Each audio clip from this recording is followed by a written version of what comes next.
જલ્દી આને ખાઈ લે મુન્નુ, તારો જીવ બચાવ. બ્લ્યુલેન્ડ જંગલના બધા જાનવર શેરખાનના બોલાવા ઉપર તેના ટેકરાની પાસે ભેગા થયા. થોડી વારમાં જ શેરખાન પોતાના જેવા જ દેખાવવાળા એક બીજા સિંહને લાવ્યા. મારા પ્યારા જંગલના વાસીઓ, હું થોડા દિવસો માટે મારા ભાઈને મળવા બીજે જંગલ જઈ રહ્યો છું. ત્યાં સુધી મારો આ દોસ્ત શેરુ જંગલનું શાસન સંભાળશે. સારું શેરખાન, આજથી તમારા આવવા સુધીમાં અમે શેરુને જ જંગલનો રાજા નિયુક્ત કરીએ છીએ. તમારો ખૂબ ખૂબ આભાર. થોડી વારમાં શેરખાન જતો રહ્યો અને તેની જગ્યાએ તેની ગુફામાં શેરુ આવી ગયો. બપોરના સમયે મોન્ટુ ગેંડો મસ્તીમાં આવીને આમ તેમ ટક્કર મારતો હતો. ત્યાં જ તળાવના કિનારે ઝાડ પર બુલબુલનો માળો હતો. બુલબુલની સાથે તેના માળામાં તેનું બાળક મુન્નુ પણ હતું, જેની પાંખમાં ખૂબ જ ઈજા થઈ હતી. ઝાડને પાડવાની કેટલી મજા આવે છે. આજે તો કોઈ રોકવા વાળું પણ નથી. આમ કહીને બુલબુલનો માળો જે ઝાડ પર હતો તે તરફ આગળ વધ્યો. એક જ ટક્કરમાં બુલબુલનો માળો નીચે આવી ગયો. ડ્રેગન ફ્રૂટ ગબડતો ગબડતો તળાવના પાણીમાં પડી ગયો અને બાળકને પણ ઘણું બધું વાગી ગયું. આ તે શું કર્યું? અરે શું થયું? આટલી જોરથી બૂમ કેમ પાડે છે? મારા બચ્ચાને પહેલાથી જ વાગેલું છે. તે તેની વધારે વગાડ્યું છે અને આ ડ્રેગન ફ્રૂટ જે તેના 15 દિવસની દવા હતી તેને પણ પાણીમાં ફેંકી દીધું. એમાં મારી કોઈ ભૂલ નથી. હું હમણાં જ શેરુ મહારાજની પાસે જઈ રહી છું. સાચું અને ખોટું હવે તે જ કરશે. બુલબુલે શેરુ પાસે જઈને બધી વાત કરી અને શેરુએ તે જ સમયે સભા બોલાવી.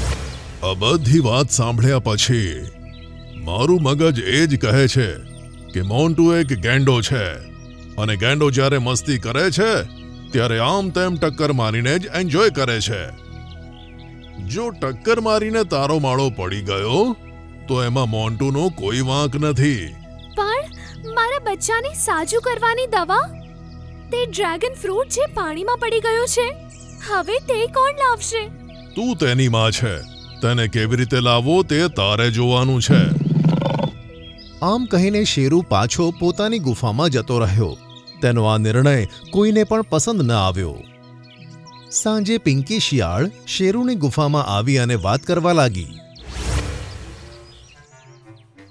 શેરુ મહારાજ, જ્યારથી તમે જંગલનું શાસન સંભાળ્યું છે, બધા જ જંગલવાસીઓ બહુ જ ખુશ છે. મને પણ તમારી જેમ સમજદાર બનવું છે. તેથી હું ઈચ્છું છું કે તમે મને તમારો નોકર બનાવી લો અને તમારી સેવાની તક આપો. અરે વાહ, તે તો આ ખૂબ સરસ વાત કરી છે. મને પણ તને નોકર બનાવવામાં ખુશી થશે. તે દિવસથી પિંકી શિયાળ શેરુ સાથે રહેવા લાગી અને શેરુના ખોટા નિર્ણયો ઉપર તેની ચાપલૂસી કરવા લાગી. એક દિવસ શેરુના ખૂબ જ વખાણ કર્યા પછી પિંકી શિયાળ બોલી કે, શેરુ મહારાજ, હિમાલયના પહાડ પર એક એવું ડ્રેગન ફ્રૂટ ઉગે છે જેને જો કોઈ પ્રાણી ખાય તો તે દુનિયાનો સૌથી તાકાતવર પ્રાણી બની શકે છે.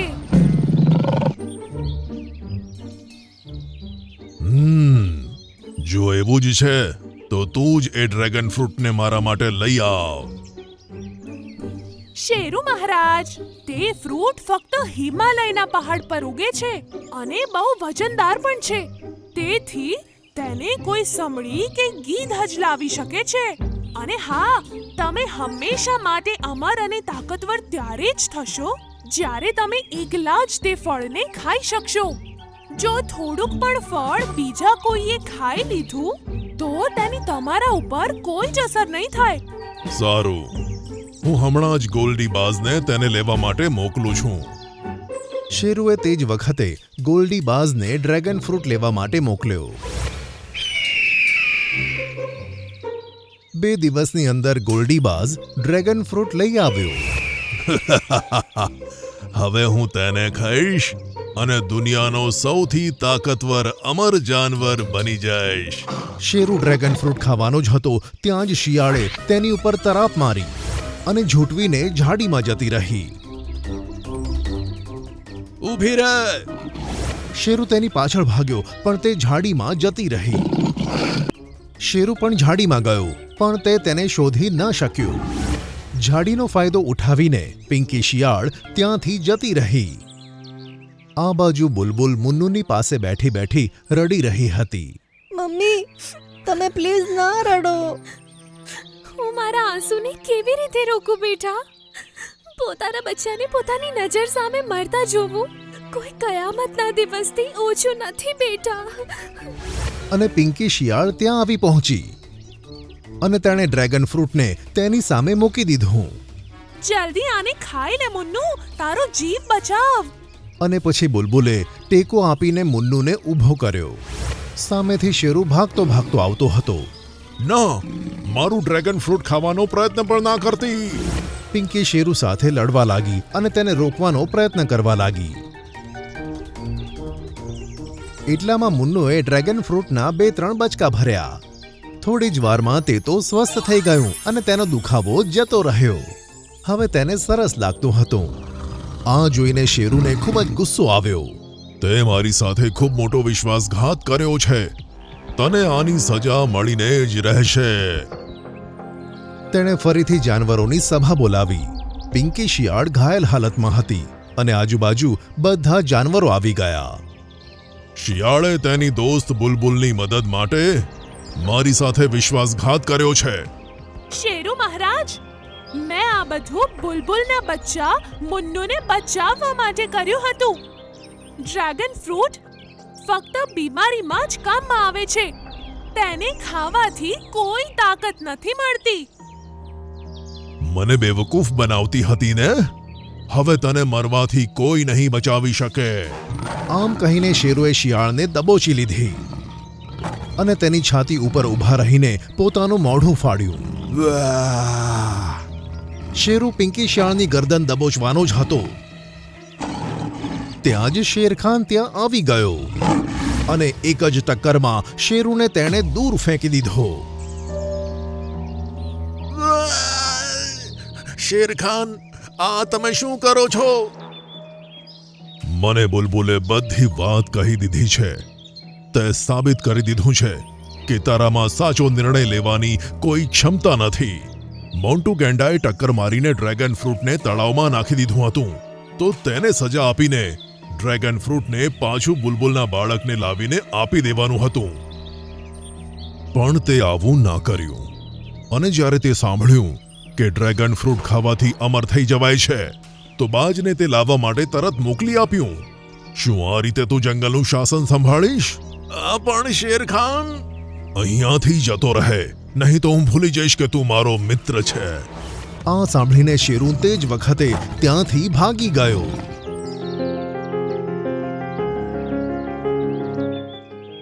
મારા પ્યારા જંગલના વાસીઓ, તમને શેરુને કારણે જે તકલીફો પડી તેની હું માફી માંગુ છું. હવે હું જ્યારે જઈશ ત્યારે મારી જગ્યાએ પિંકી શિયાળને નિયુક્ત કરીશ. આ સાંભળીને બધા જાનવરો ખુશ થઈ ગયા અને બધાએ પિંકી શિયાળના વખાણ કર્યા. ત્યાર પછી ઘણા દિવસો સુધી સતત ડ્રેગન ફ્રૂટ ખાવાથી બુલબુલનું બાળક મુન્નુ એકદમ સ્વસ્થ થઈ ગયું. અને આમ બુલબુલ માની લાચારી હંમેશા માટે દૂર થઈ ગઈ. જંગલના વેસ્ટમાં એક કાળી ગુફા છે જ્યાં એક ભૂત રહે છે. જો તું એ ભૂતને હરાવીને એને ત્યાંથી ભગાડી દે તો હું તને માની જઈશ. સોમ સરોવર તેની સુંદરતા અને તેમાં રહેતા ભોળા પશુ પક્ષીઓને કારણે ખૂબ જ પ્રચલિત હતું. તે જાનવરોમાં એક મોન્ટુ હાથી પણ હતો, જે સૌથી બુદ્ધિશાળી અને બહાદુર હતો. બધા જાનવરો તેના ખૂબ વખાણ કરતા હતા, પણ છોટું હરણને તેનાથી બળતરા થતી હતી. એક દિવસ મોન્ટુ હાથી જાનવરોની સાથે બેઠો બેઠો વાત કરતો હતો. ત્યાં જ છોટું હરણ બોલ્યું કે, મોન્ટુ હાથી, હું તારી વીરતા અને બુદ્ધિમત્તાની પરીક્ષા લેવા માંગુ છું. શું તું આપવા માંગીશ? કેવી પરીક્ષા? જંગલના વેસ્ટમાં એક કાળી ગુફા છે જ્યાં એક ભૂત રહે છે. કોઈ પણ પશુ જો ત્યાંથી રાતના સમયે નીકળે તો એ એનું બધું જ લૂંટી લે છે. જો તું એ ભૂતને હરાવીને એને ત્યાંથી ભગાડી દે તો હું તને માની જઈશ. બધાને જ ખબર છે કે મોન્ટુ હાથી જેવું બીજું કોઈ નથી. પછી તેને પ્રૂફ કરવાની શું જરૂર? ના રીછ, હું ત્યાં જરૂર જઈશ. મને મારી ઉપર પૂરો ભરોસો છે.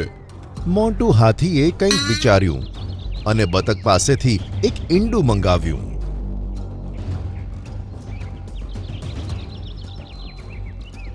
તે ઈંડું તેણે પોટલીમાં મૂક્યું અને પોતાની કમર સાથે બાંધીને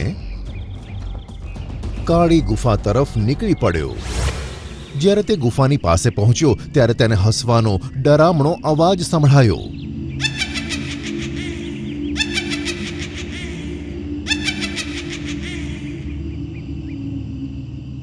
ત્યાં જ તે ભૂત તેની સામે આવી ગયું. જોવામાં તે ભૂત વાંદરા જેવું શરીર ધરાવતું હતું.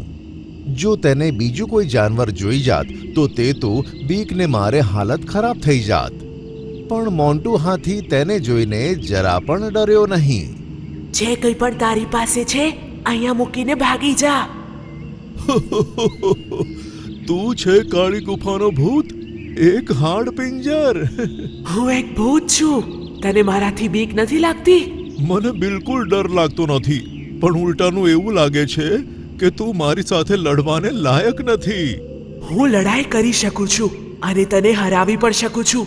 ઠીક છે, લડી લેજે, પણ તે પહેલા તારે પ્રૂફ કરવું પડશે કે તું મારી સાથે લડવાને લાયક છે. બોલ, શું કરવાનું છે? સાંભળીને મોન્ટુ હાથીએ એક સફેદ પથ્થર જમીન પરથી ઉપાડ્યો અને તેના હાથમાં મૂકી દીધો. જો તારા હાડકામાં જીવ છે તો તું બે હથેળીની વચ્ચે આ પથ્થરને મૂકીને તેને તોડી નાખ. આમાંથી સફેદ પીળું લિક્વિડ નીકળશે. પથ્થરથી કોઈ દિવસ લિક્વિડ નીકળે ખરું? નીકળે છે, જો તેને મસળવા વાળું તાકતવર જાનવર હોય તો.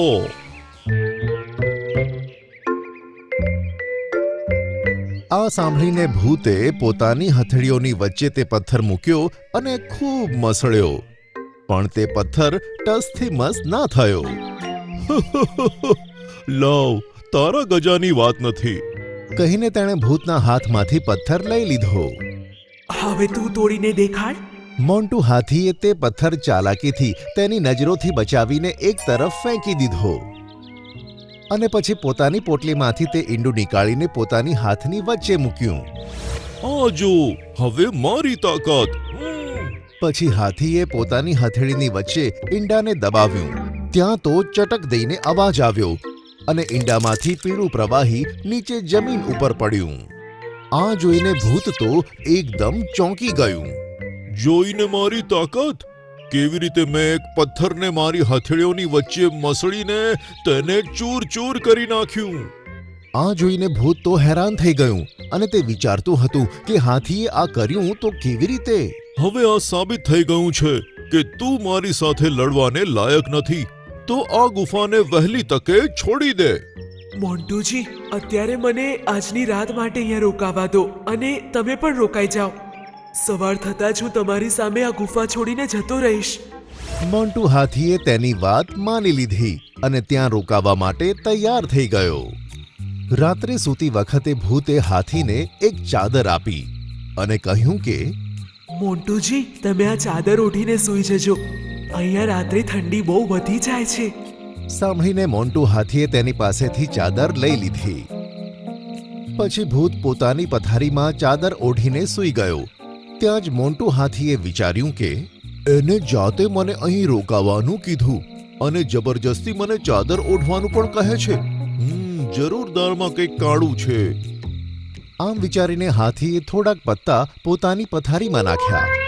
પછી તકિયું મૂક્યું અને તેની ઉપર ચાદર ઢાંકી દીધી. તે જોઈને એવું લાગતું હતું કે તે ચાદરની અંદર હાથી સૂતેલો છે. અને પછી હાથી એક ખૂણામાં જઈને સંતાઈ ગયો. ઘણા સમય પછી ભૂત પોતાની પથારીમાંથી ઉઠ્યો અને પાસે રાખેલો દંડો તેણે ઉઠાવી લીધો અને મોન્ટુ હાથીની પથારીની પાસે પહોંચ્યો.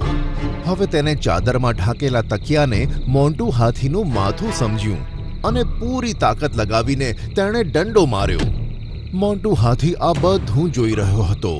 ઓહો, તો આ મને સૂતા સૂતા જ મારી નાખવાનો પ્લાન બનાવી રહ્યો હતો. આટલી જોરથી દંડો માર્યો, ચીસ પણ ના પાડી. લાગે છે બેભાન થઈ ગયો છે. કહીને તેણે બીજી 7 વાર એ જ જગ્યાએ દંડા માર્યા. લાગે છે મરી ગયો છે. હવે સવારે આને બહાર ફેંકી દઈશ. હવે હું શાંતિથી સૂઈ જાઉં છું. અને પછી પોતાની પથારીમાં જઈને સૂઈ ગયો. તેના સૂતા જ મોન્ટુ હાથી પોતાની પથારીમાં ગયો. તેને રાખેલા પત્તા હટાવ્યા અને તે પણ સૂઈ ગયો. સવારે જ્યારે ભૂત જાગ્યું ત્યારે સીધું મોન્ટુ હાથીની પથારી પાસે પહોંચી ગયું. તે ચાદર હટાવીને જોવાનો જ હતો ત્યાં તો મોન્ટુ હાથી જાગી ગયો. મોન્ટુજી, તમે ઠીક તો છો? ઊંઘ સારી આવીને? હા, ખૂબ જ સરસ ઊંઘ આવી. બસ એક ઉંદર મને હેરાન કરતો હતો. એટલે? અરે, જ્યારે હું સૂતો હતો ત્યારે મને લાગ્યું કે એક નાનો ઉંદર મારા મોઢા ઉપર દોડી રહ્યો હતો. ચાદર મોઢા ઉપર હતી તેથી મેં ઉઠાઈને તેને જોવાનો પ્રયત્ન ન કર્યો, પણ ઊંઘ સરસ આવી ગઈ. હો, આ જોઈને ભૂતે 1 મિનિટ પણ ના લગાવી અને ફટાફટ ત્યાંથી રફુ ચક્કર થઈ ગયું. મોન્ટુ હાથીએ જોયું કે તે ગુફામાં ઘણું બધું ધન રાખેલું હતું કે જે ભૂતે જુદા જુદા જાનવરો પાસેથી લૂંટ્યું હતું. તે બધું ધન તેણે પોતાની પાસે લીધું અને જંગલ જઈને બધા જાનવરોને તે સરખે ભાગે વહેંચી દીધું. છોટું હરણ તો આ જોઈને બળીને રાખ થઈ ગયું. તે કશું જ બોલવાને લાયક ન રહ્યું. અને આ રીતે મોન્ટુ હાથી પહેલાથી પણ વધારે પ્રખ્યાત થઈ ગયો અને બધા તેને પહેલાથી પણ વધારે માન આપવા લાગ્યા.